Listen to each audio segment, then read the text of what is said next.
Okay, let's do this. We are at Melia in Cozumel. I bet you never saw that one coming. New destination, new hotel brand on the channel. This is my first Melia on the channel, and we're getting things started in kind of a big way. I've upgraded to the level. So we're officially on the level here at Melia Cozumel. This is the Grand Suite. They're claiming 600 square feet, over 600 square feet. I'm saying no way. On that one, I'm probably saying it's closer to 5.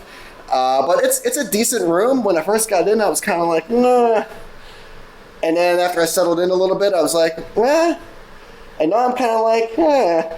It's all right. So I'll bring you through all those noises and what they actually mean in words throughout the video. Let's get started in the bathroom. Let's just dive right into this. So this bathroom is giving me PTSD from my Paradisus Cancun video, which was just a couple weeks ago, maybe just a month ago.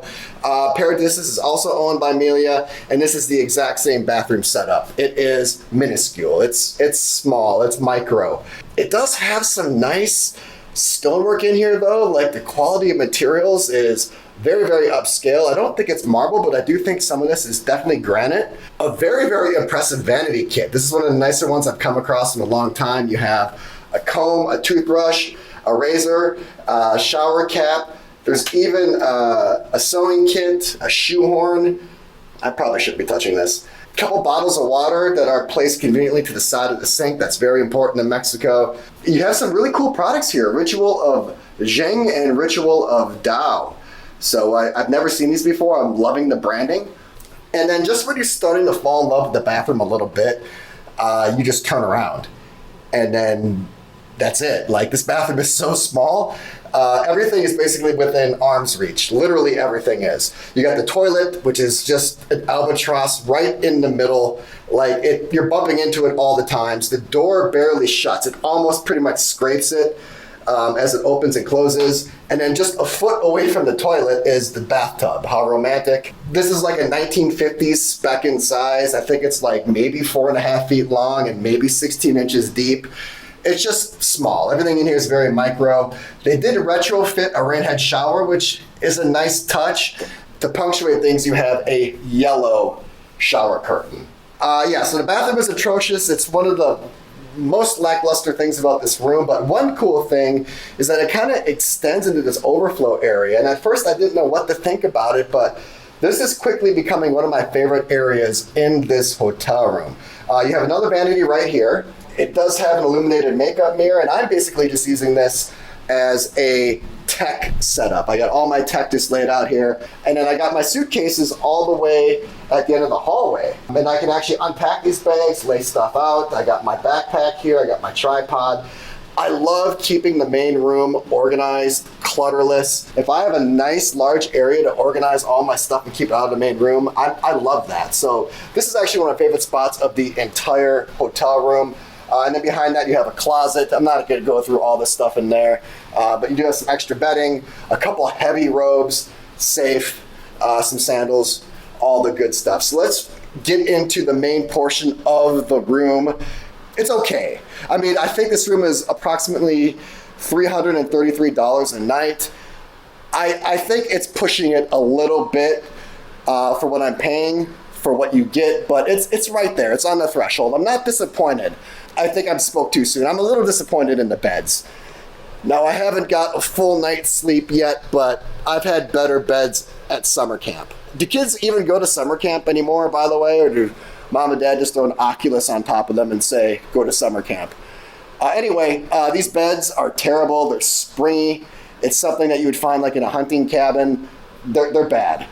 But when you flip around, you have a big, bold, beautiful television. This is on the extremely large size for any hotel room, especially an all-inclusive.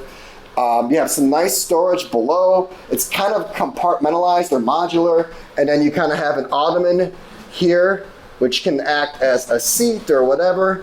I think that's always a great touch.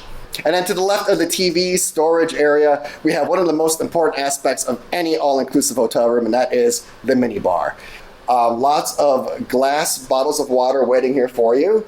There's an espresso machine, lots of coffees and teas here. There is a bottle of wine. You do get a bottle of wine when you upgrade to the level. I always leave the wine and champagne behind. In fact, I rarely ever try it. I might try this one. In fact, let's do that.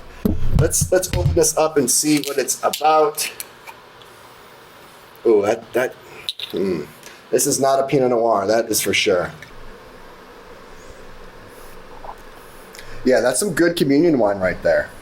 That's like the stuff I used to drink at 12 in the Catholic Church. And then below the wine, the coffee, the tea, the waters, we have the actual mini fridge, Coca-Cola products. This is a little disappointing. I mean, it's only 2 of each one. I'd like to see this fully stocked. They just kind of got 2 cans of each one all the way front and center. They're not stocked deep. For a level room, for an upgraded room, there should definitely be double the storage inventory here. And then here is the main portion of the room. It's really nice and bright and effervescent, crisp, fresh. I think the white motif has a lot to do with that. You have another vanity behind me, so there are actually 3 vanities in this room. That vanity can also double as a desk.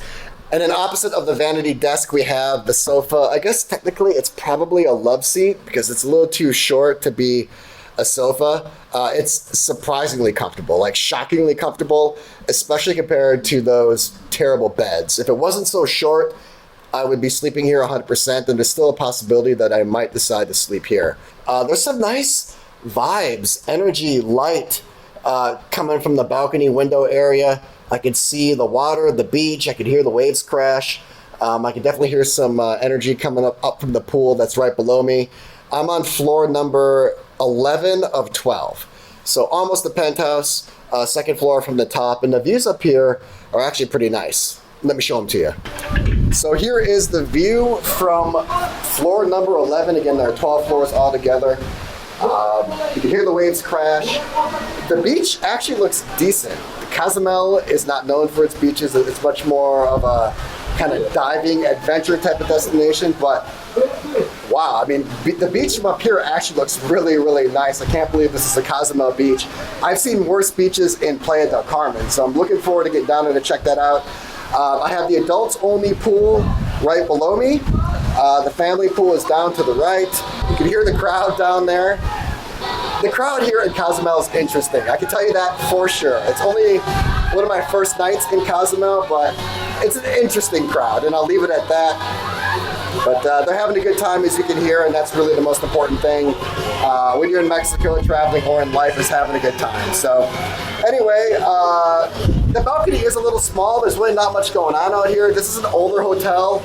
There's enough room out here to be dangerous, and what it lacks kind of in size, it makes up for in coziness. It's surprisingly private with the oceanfront view. No one's looking in here, and then because of kind of the lower ceiling and kind of protruded walls, it actually kind of gives off like a cozy, comfortable, private, secluded type of feel. There's just a couple chairs out there as well as a table.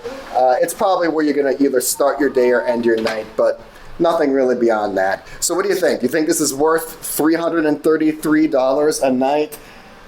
I know a lot of it depends on what's outside the room because it's all-inclusive. You know, how good is the beach, the pool scene, the food and stuff like that. But room-wise, Cancun, Playa del Carmen, I'd say it's pushing it a little bit, but I don't feel like I got ripped off. Let me know what you think. This is it for the level. This is the Grand Suite. I'm here for 3 nights, just 3 nights. That's really all you have to do with these Cozumel hotels. They're extremely small. And if you want to know all about the beach, the pools, the restaurants, the drinks, the nightlife, the crowd, make sure you check out my experience video. It's dropping sometime after this. And if you want to see all my other content from Cabo, Cancun, Playa del Carmen, Punta Cana, check out my channel or check the description below. I'll drop some playlists down there.